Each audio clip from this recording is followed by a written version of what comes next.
The sound designer really comes up with the sounds for all the animals and the whole natural environment that makes up the world of the film.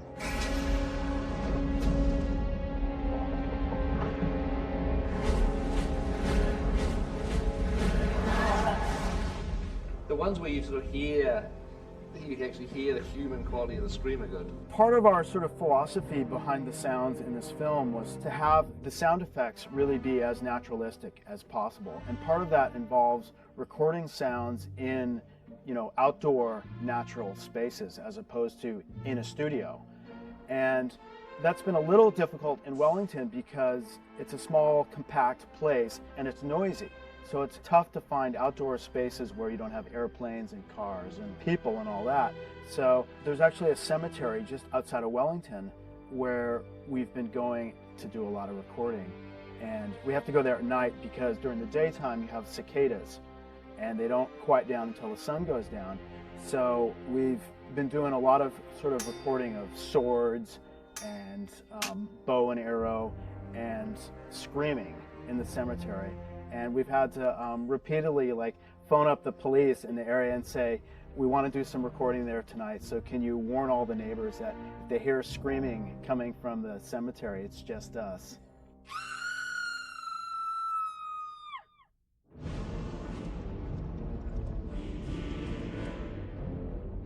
The dead marshes are an environment that lend themselves to incorporating a lot of different vocal elements because it's really this place where all the ghosts of the elves and the other people who have fought in these battles from the past, their souls are sort of trapped in the marshes.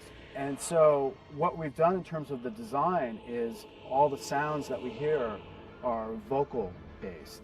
Again, it's these sort of like mud bubbles percolating up that are whispering. So we can have sort of vocal whispers and things that are turned into bubbles, turned into wind, turned into, different sort of mud, slurpy, sloshy elements.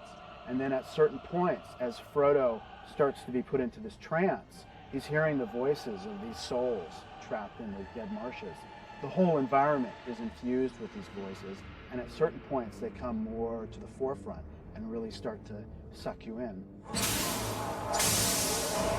The general sort of philosophy with battles is that we really want to sort of focus on what's happening right in front of our faces in the foreground, but we want to feel sort of the mass, the crowds with these huge sort of epic scale battles. And so it's this constant balance between how do you get the size and power without having too many sounds starting to cancel each other out.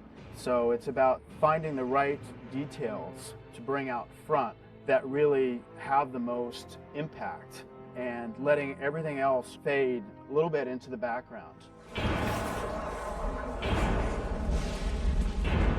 For us as sound people, we can feel really good about our work when it's not really noticed, when it is seamless. And it functions in a way where it supports the emotional content of a scene without drawing attention to itself. How many? 10,000 strong. Let them come.